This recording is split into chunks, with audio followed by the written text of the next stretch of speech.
Le damos entonces lectura a esta palabra. Y puestos en libertad, vinieron a los suyos y contaron todo lo que los principales sacerdotes y los ancianos les habían dicho.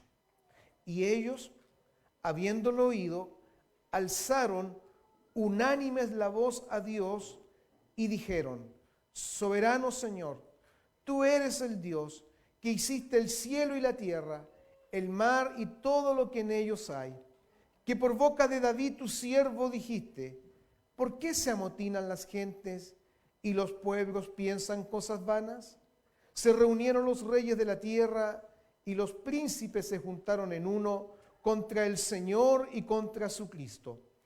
Porque verdaderamente se unieron en esta ciudad contra tu santo Hijo Jesús, a quien ungiste, Herodes y Poncio Pilato con los gentiles y el pueblo de Israel, para hacer cuanto tu mano y tu consejo habían antes determinado que sucediera. Y ahora, Señor, mira sus amenazas y concede a tus siervos que con todo denuedo abren tu palabra, mientras extiendes tu mano para que se hagan sanidades y señales y prodigios mediante el nombre de tu santo Hijo Jesús. Cuando hubieron orado, el lugar en que estaban congregados tembló y todos fueron llenos del Espíritu Santo y hablaban con denuedo la palabra de Dios. Amén. ¿Puede tomar asiento, por favor? Quiero en algunos minutos hablar la continuación de lo que veníamos predicando. De rodillas estamos de pie. La verdad es que este libro de los Hechos nos muestra el nacimiento de la iglesia y ya habrá oportunidad para hablar de esto, cómo el Espíritu Santo descendió. Gracias. Aquel día de Pentecostés. Y la iglesia primitiva fue una iglesia que entendió que la oración era fundamental en su vida de victoria. Vemos una iglesia victoriosa, una iglesia triunfante, una iglesia que avanza, una iglesia que Dios la usa para que muchos conozcan la verdad del Evangelio, pero por otro lado no vemos una iglesia que estuviese exenta de amenazas, de peligros. La iglesia desde su principio fue perseguida, sufrió persecución, primeramente religiosa, a través de las autoridades religiosas de Jerusalén. El domingo pasado hablábamos ya cómo empiezan a verse los tintes de una persecución política a través de Herodes, y ya después la persecución fue masiva a través de lo que fue Roma. Entonces la iglesia siempre enfrentó peligros, y la iglesia de Cristo siempre ha enfrentado peligros, siempre ha enfrentado oposición de Satanás, del mundo, y yo diría la más compleja quizás, la que nace desde sus propias filas, las amenazas internas. Entonces, en esta ocasión, y quiero que pueda quedar claro, queridos hermanos, que una iglesia que no ora o un cristiano que no ora está destinado a fracasar espiritualmente. Va a sucumbir ante las luchas que enfrenta cada día. Si tú no oras, si yo no oro a Dios, vamos a sucumbir. Vamos a ceder a la presión del enemigo, a la presión del mundo y a nuestra propia carne, como le decimos. En esta oportunidad, la iglesia está enfrentando una situación de que sus líderes, los apóstoles Pedro y Juan, después de haber el Señor usado sus vidas para hacer un milagro en ese cojo de nacimiento, allí en Hechos 3 está relatado, la palabra de Dios dice que después de esta hermosa sanidad en este hombre, que impactó a la ciudad de Jerusalén, que produjo un alboroto en la ciudad, porque era un milagro maravilloso, pues este hombre era cojo desde su fecha de nacimiento. Después de eso, dice la Biblia, ahí en Hechos 3, que las autoridades tomaron a Pedro y a Juan, ¿cierto? Y los llevaron ante el Sanedrín, este concilio judío, esta asamblea judía de ancianos, de 70, 72 ancianos, entre fariseos, saduceos, para interrogar a los apóstoles, para interrogarlos, para que ellos les expliquen qué pasó, por qué sucedió esto. Y fíjese, queridos hermanos, estoy haciendo una pequeña introducción, que lo que ellos le preguntan a Pedro y a Juan es lo siguiente. Es una pregunta fuerte, pero que encierra todo. Ellos le dicen, ¿con qué potestad o en qué nombre ustedes han hecho esto? Ahora, lo que hace el Sanedrín no está fuera de foco, porque era la responsabilidad de ellos investigar cuando ocurría algo anormal, algo sobrenatural. Entonces ellos estaban, por así decirlo, en su derecho, en su prerrogativa de consultarle a los apóstoles cómo hicieron esto y bajo qué potestad o en qué nombre han hecho esto. Es una pregunta importante, es una pregunta trascendental y que da oportunidad para que ahora Pedro y Juan puedan ahora hablar de Cristo, pregonar el Evangelio de Jesucristo a estas personas. Fíjese que en la cultura hebrea el nombre va muy de la mano con el poder, con la potestad. Entonces, potestad significa poder, autoridad, y va ligada del nombre. Entonces, lo que quieren hacerles, decir, que expliquen esto. ¿Por qué han hecho esto? ¿Y bajo qué potestad o qué nombre han hecho esto? Entonces, la Biblia dice que Pedro, lleno del Espíritu Santo, va y les va a hablar, ¿cierto?, de cómo sucedió esto por el poder y por el nombre de Cristo. Fíjese que usted, queridos hermanos, que si sacamos el nombre de Cristo de nuestra predicación se va abajo.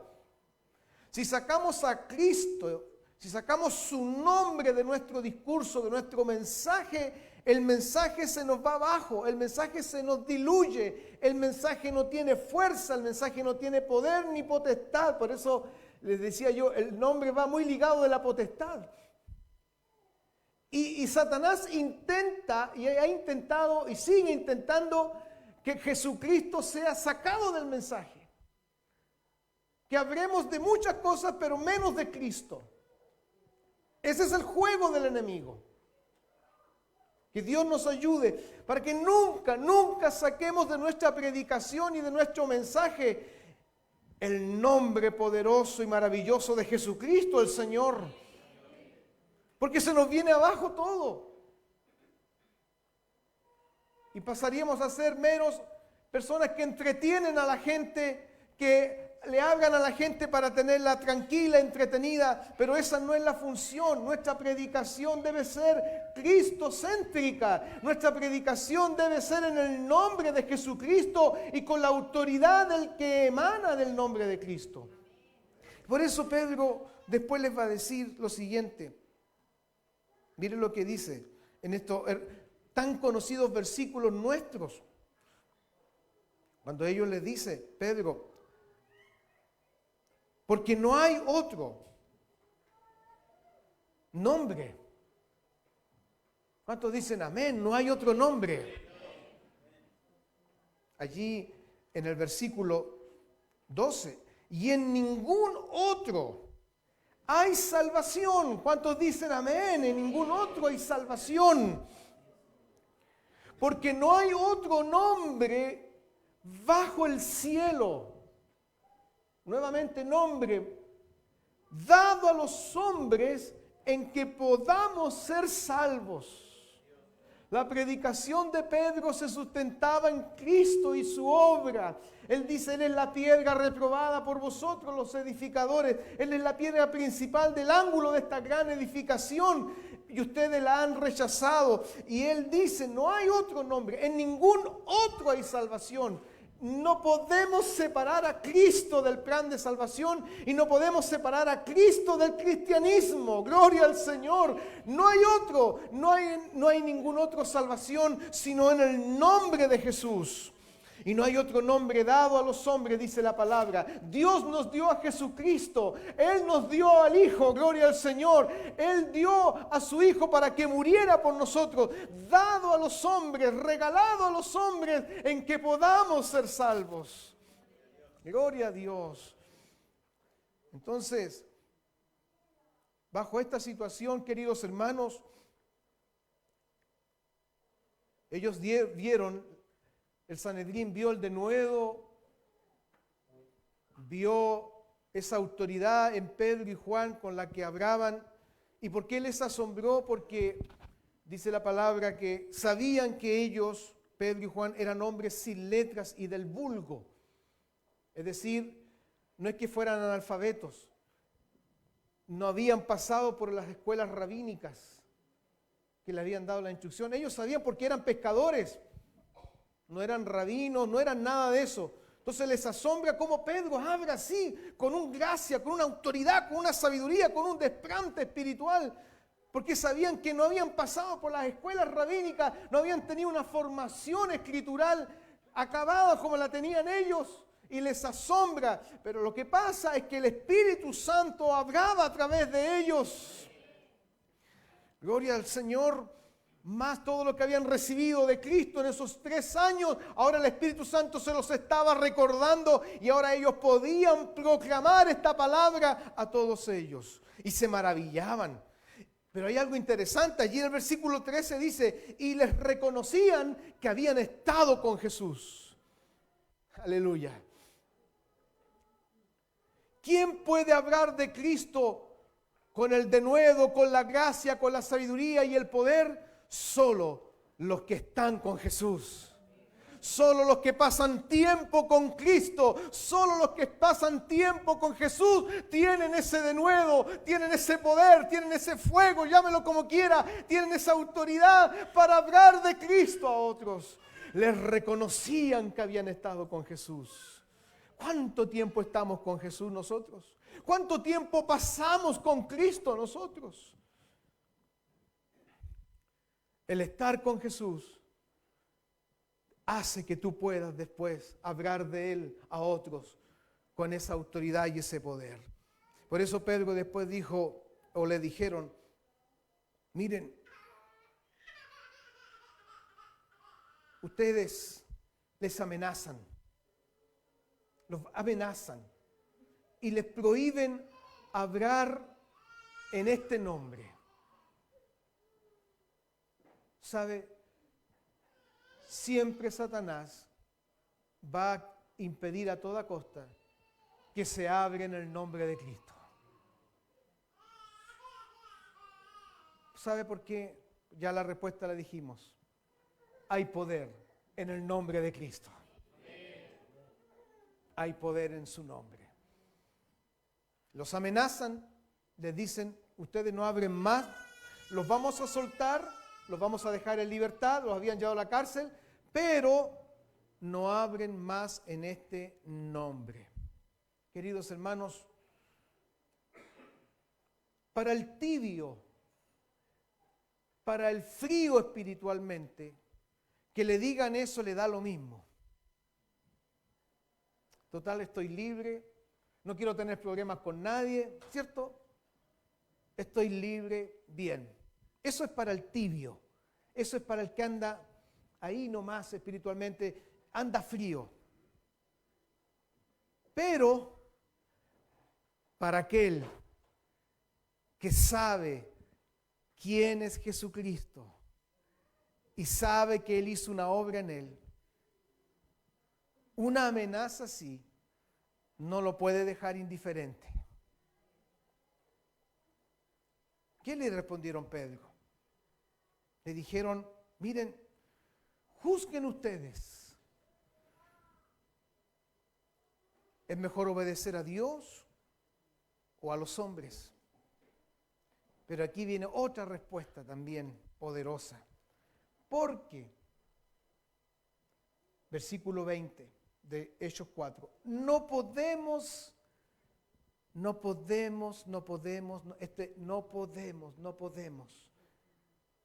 El hombre o la mujer que el fuego del Señor arde en su corazón, no puede.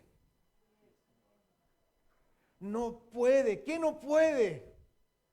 Dejar de decir, dijo Pedro. No podemos dejar de decir.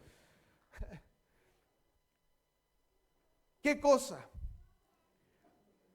Lo que hemos visto y lo que hemos oído. Cuando Cristo está en tu vida, cuando sabes quién es Jesucristo y vives la vida de Cristo en ti, no puedes callarte. No puedes dejar de decir lo que has visto, no tan solo lo que has oído, porque puedes escuchar todos los días palabra de Dios y oír con tu oído natural, pero también hay que ver. ¿Y qué vemos? La obra de Dios en nosotros, lo que Dios ha hecho en nosotros, lo que el Señor ha hecho, que dijo que iba a hacer. Y cuando tú vives para el Señor, no puedes callarte, no puedes dejar de decir lo que el Señor ha hecho en tu vida. Pedro le dijeron, no podemos. Pónganme una mordaza, castíguenme, hagan lo que quieran, métanme a la celda más profunda, pero no podemos dejar de decir lo que hemos visto y lo que hemos oído. No se puede, hermanos. Bueno, si Cristo arde en tu vida, ¿me entiendes?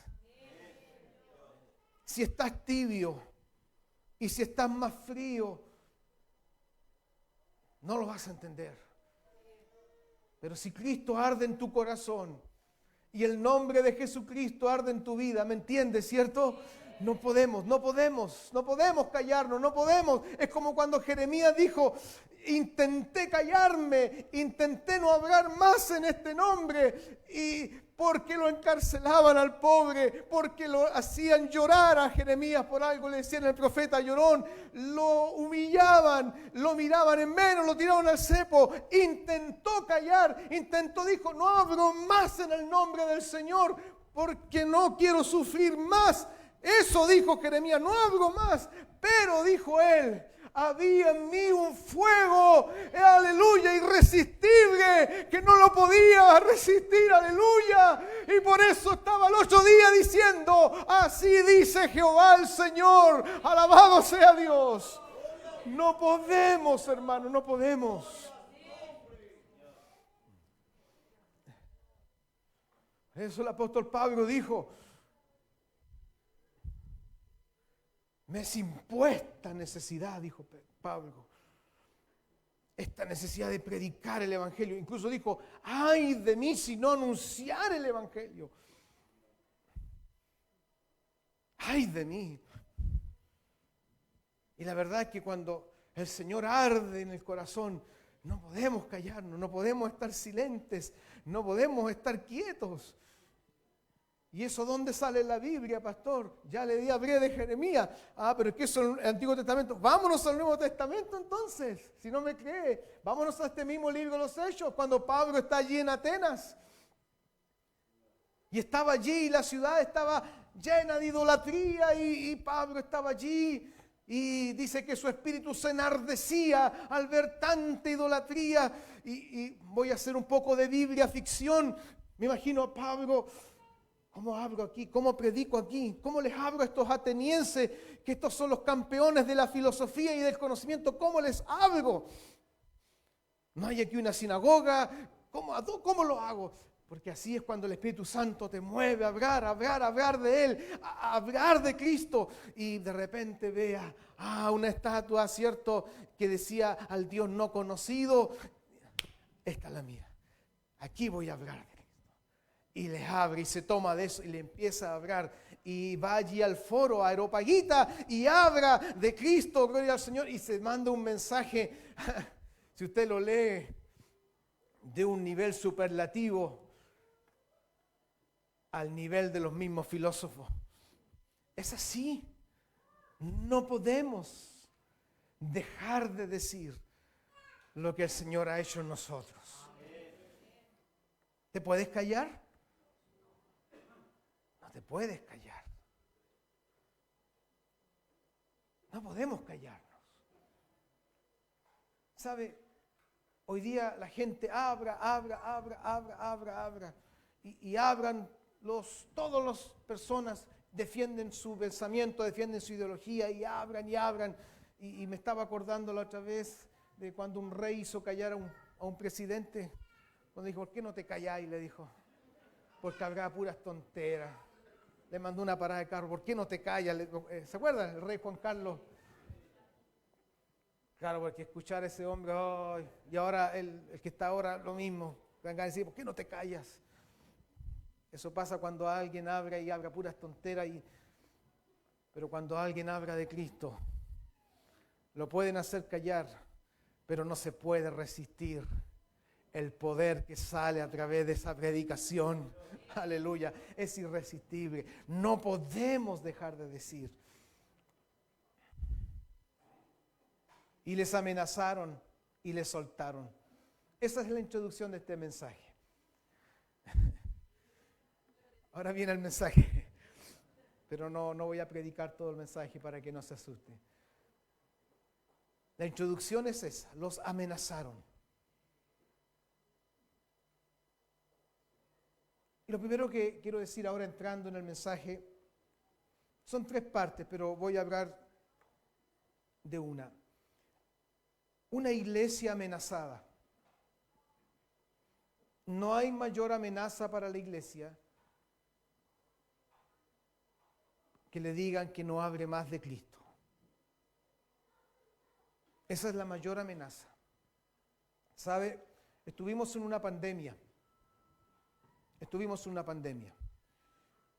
Y muchos dijeron, la iglesia se va a ir abajo porque ya no va a poder reunirse, no van a poder tener sus cultos. Pero la verdad es que estábamos, por así decirlo, presos. No podíamos salir de nuestras casas, ¿se acuerdan? No podíamos salir. Pero como dijo Pablo, la palabra de Dios no está presa. Y ahí nos arreglamos, y esto hablo a nivel mundial, los predicadores, los pastores, hubo que hacer ajustes, pero no podíamos dejar de anunciar a Cristo. La pandemia no cayó la predicación del nombre de Cristo. Por eso digo que la mayor amenaza para una iglesia, que le digan, ustedes no hablen más de Cristo. No hablen más de Cristo. Y aquí hay una iglesia amenazada, porque si ellos hablan de Cristo, los van a volver a tomar presos, los van a volver a meter en la cárcel, pero ya no los van a soltar, los van a enjuiciar y los pueden matar. Hay una iglesia amenazada. La pregunta es, ¿hoy día la iglesia está amenazada? La iglesia también hoy día está bajo amenaza. Usted puede decir, pero nadie nos está persiguiendo, tenemos libertad de culto, tenemos una ley que nos da libertad y podemos predicar todo lo que queramos. Pero tenemos una amenaza que a veces nace de nuestra propia tibieza espiritual y nuestro propio conformismo y el habernos adecuado a los estándares y a los parámetros de este mundo. Y esa amenaza que viene de adentro es terrible, porque va sucumbiendo la iglesia y la iglesia va perdiendo su fuerza espiritual y la iglesia va perdiendo su poder y su autoridad espiritual porque se va acomodando al mundo y se va conformando. La iglesia está bajo amenaza. Externamente estamos bajo amenaza con toda esta ideología que viene del mismo infierno, esta ideología de género con todas sus cosas. La iglesia está bajo amenaza.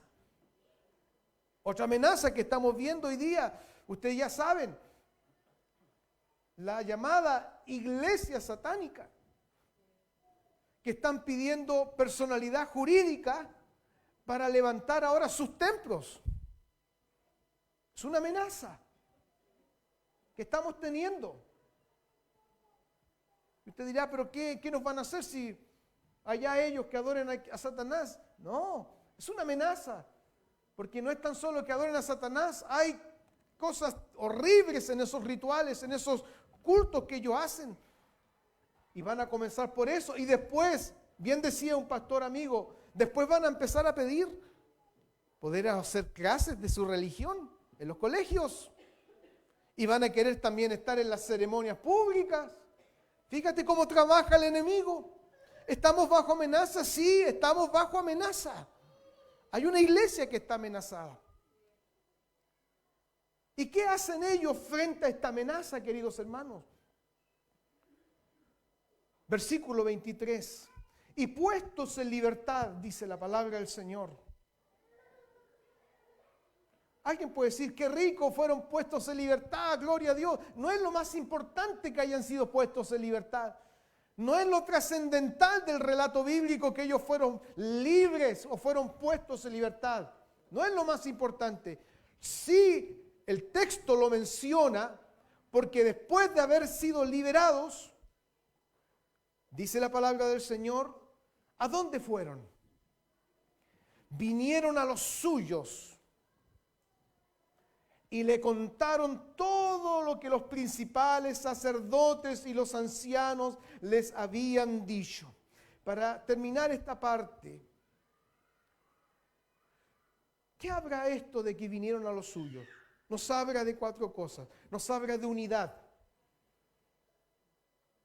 De unidad. Nos habla del sentido de pertenencia que había entre ellos. Nos habla de la humildad de los apóstoles y nos habla de la convicción de que la oración es lo mejor que pueden hacer frente a las amenazas. Rápidamente, así analicemos. Nos habla de unidad. ¿Por qué? Porque somos parte del cuerpo de Cristo. Somos parte de la iglesia. Y las luchas espirituales que tenemos, Dios quiere y el Señor quiere que las luchemos todos juntos. El Señor no quiere que tú pelees solo tus batallas. Solo ahí, solo. Para eso está la iglesia, para ayudarte. Para orar por ti, para apoyarte. Para que no te sientas solo en tu batalla, sino juntos peleemos la batalla espiritual. Gloria al Señor. Nos habla de un sentido de pertenencia. Dice que vinieron ¿a quiénes?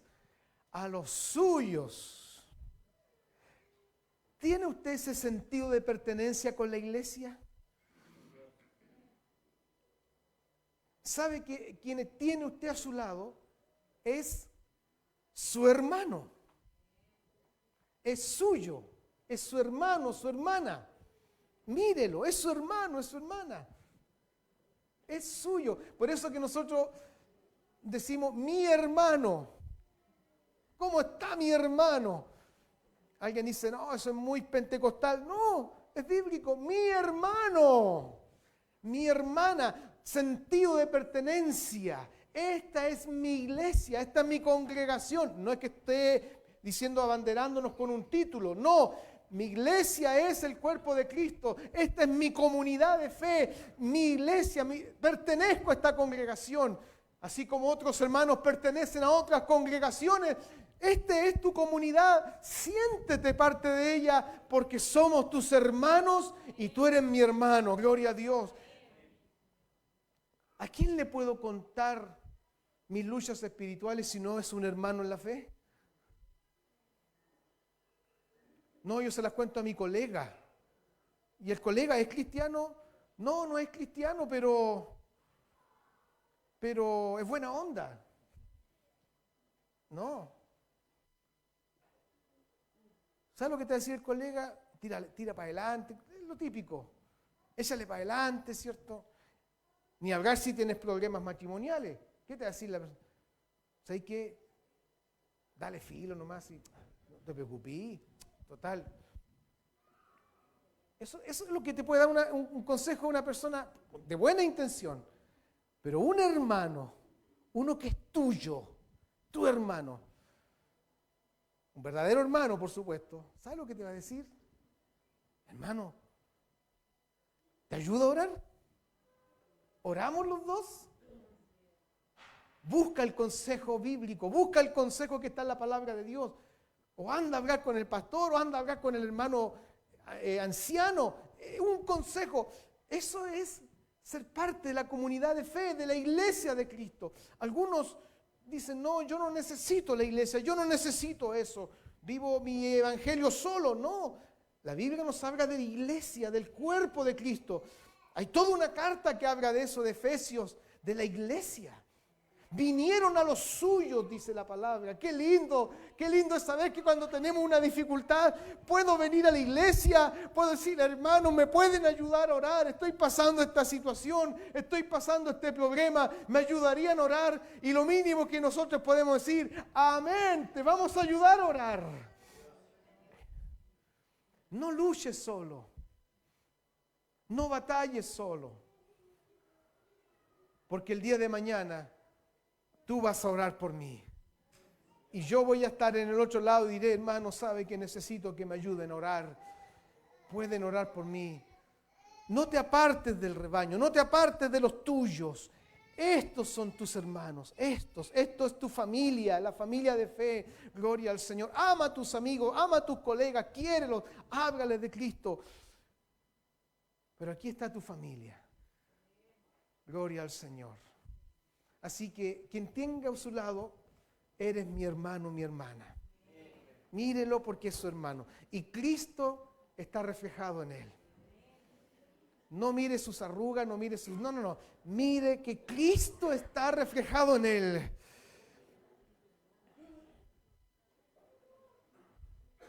Eche una miradita a los hermanos. Mírelo, le doy unos segundos. Si quiere, párese, mire a los hermanos. Porque a veces no nos miramos nunca. A veces ni siquiera nos saludamos, ni siquiera nos despedimos. Estamos tan rápido que terminó el mensaje y me tengo que ir rápido. No. Date tiempo. Son tus hermanos, somos tuyos. Ellos vinieron a los suyos, dice. Qué lindo. Vinieron a los suyos. Sentido de pertenencia. Sentido de pertenencia. Y si perdiste ese sentido de pertenencia con la iglesia, hoy el Señor te habla. Hoy el Señor te habla. Esta es tu familia. Que Dios te bendiga. Nos habla de la humildad de los apóstoles. Los apóstoles eran hombres de Dios, pero no eran superhombres. No se fueron a su casa y no fueron a orar y dijeron, déjenme solo aquí. Este problema lo arreglo yo. No, la humildad. Fueron donde los hermanos, porque los hermanos también estaban preocupados. Y eso es importante, aquí un detalle importante, y aprovecho de hacer un paréntesis. Cuando pidas la oración a los hermanos, y Dios te dé respuesta a esa oración, cuéntale después a los hermanos lo que Dios hizo. No te calles. Porque podemos seguir orando y resulta que el Señor ya respondió. No, cuenta, sabe que el Señor me respondió, hermano. Los hermanos se merecen que tú les digas lo que Dios hizo. El Señor te bendiga. Humildad. Y por último, y ya estamos terminando esta primera parte del mensaje. Frente a la amenaza de la iglesia, amados hermanos, el hecho de que vinieran a los suyos y les contaran todo lo que los principales sacerdotes y los ancianos les habían dicho, tenía un objetivo. Tenía un objetivo. El objetivo no era llevar un chisme, llevar una... No, el objetivo era que oraran. Nos habla de la convicción de que la oración es lo mejor que se puede hacer frente a las amenazas. Después de escuchar el reporte de los apóstoles, la iglesia va a entrar en oración, unidos en un solo propósito y corazón. Hermanos, ¿cuántas batallas se han ganado cuando la iglesia ha orado? ¿Lo puede decir amén? ¿Cuántas batallas se han ganado?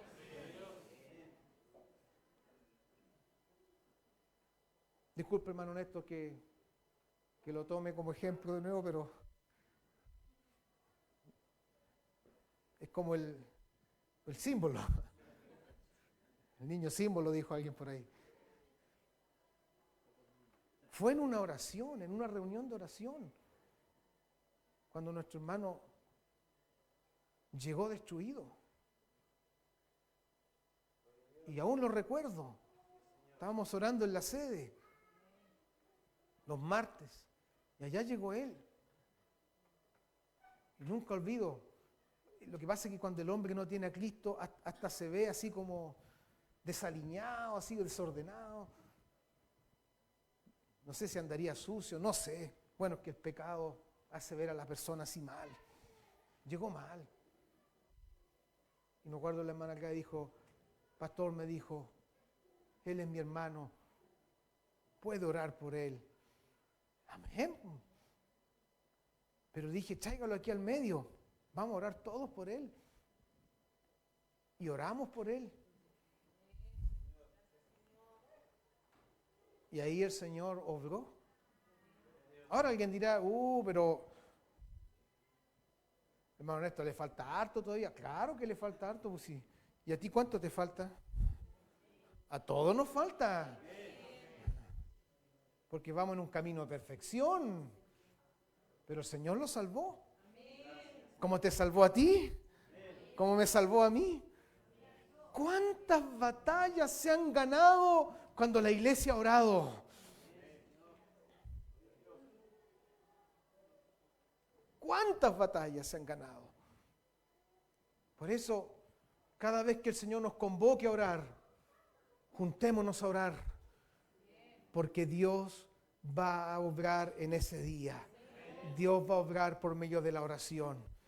Pero también cuántas batallas se han perdido porque la iglesia no ha orado, no ha clamado y no ha buscado el rostro del Señor. Para terminar esta parte del mensaje, los apóstoles le contaron, esto nos pasó, nos amenazaron, pero no les contaron con un sentido, hermano, ayúdenos a orar. No, le dijeron la realidad, la verdad, estamos bajo amenaza. Esto nos dijeron, porque la fe no elude la realidad. La fe se interpone entre mi realidad y Dios y hace que el Señor obre. Hermanos, de rodillas podemos estar de pie. Que el Señor te bendiga, iglesia. ¿Estás bajo amenaza tu vida? Sí. Tú puedes decir, no tengo ningún peligro, pero estás bajo amenaza porque hay un enemigo de tu alma que te quiere sacar del Señor, que te quiere sacar del camino del Señor. Y eso es una amenaza para tu vida. Pero en esta hora yo te invito en el nombre del Señor. Busca a Dios, ora a Dios. Acércate a la iglesia, ven a los cultos, ven a las reuniones, te vamos a ayudar a orar. Nadie te va a reprochar, nadie te va a decir, mira cómo andan. No, porque solamente el Señor te llama, porque te ama y te quiere salvar y te quiere restaurar. El Señor quiere ayudarte bajo tus amenazas. No importa cuáles sean estas, el Señor es todopoderoso. Dios te bendiga, iglesia. Dios bendiga su palabra que el Señor nos ha dado hoy día. Hay poder en el nombre de Jesucristo. Vamos a seguir hablando de Cristo. vamos a seguir predicando el nombre de Cristo. Desde este púlpito, desde cualquier lugar, vamos a seguir predicando el nombre de Jesucristo, porque en el nombre de Jesús hay poder y autoridad. Alabado sea el Señor. No te calles lo que el Señor ha hecho en ti. Póngase en pie.